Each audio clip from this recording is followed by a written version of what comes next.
Hello everyone, this is the second video in our series of videos on stories of startups and their rise and fall. Today we'll talk about WeWork, a company founded in 2010 by Adam Neumann. The company's mission was helping companies and freelancers find good working spaces. WeWork's business model was as follows. WeWork rented large buildings for large periods of time, renovated them, then rented the offices or cubicles for freelancers or companies for a short period of time, and the money comes in. WeWork grew extremely quickly. Only a year after its foundation in 2010, the company doubled in size. And only 2 years after that, the company achieved unicorn status. Its valuation crossed $1 billion. And 2 years after that, the company's valuation crossed $10 billion. But how did WeWork grow so quickly? That's because of its categorization. It's categorized as a tech company, and tech companies get valuated not based on their assets, revenue, nor profit, but based on their potential. WeWork's principal issue was impetuous management, where Neumann wasn't the multi-state CEO, but rather an impulsive and hasty one. In 2016, Neumann fired 1,000 employees, but only shortly after that, he made a party. Have you ever hired so you fired employees, or are you in a good condition and can make parties? He owned 5 houses and a private jet while his company was making losses. What's more is that WeWork expanded its work to dozens of countries in only a very short period of time.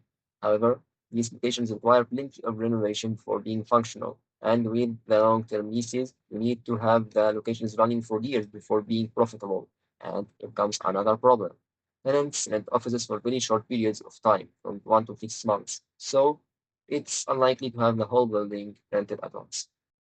Meanwhile, Newman started a food tech company, a co-living space company, a luxury gym chain, and a school. This is too much for one person and a serious lack of focus, and your company isn't even making profit yet. When WeWork filed their pre-IPO, the investors' skepticism regarding Newman and the company's business model was large enough that the pre-IPO was cancelled, and the company's valuation vehemently plummeted to only $3 billion. Neumann, who has now lost backing from most investors, had to step aside from the CEO position. And SoftBank, who has bought Neumann's shares and now controls WeWork, is restructuring WeWork.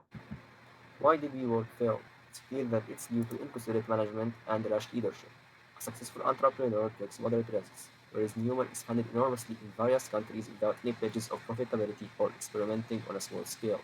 Spending too much is one of the top 10 startup mistakes, whereas Neumann overhired so much that he ended up laying off 1,000 employees and more than half of the employees later. He started several other businesses alongside his unstable business. This is very dangerous because lack of focus is a major cause for startup failure.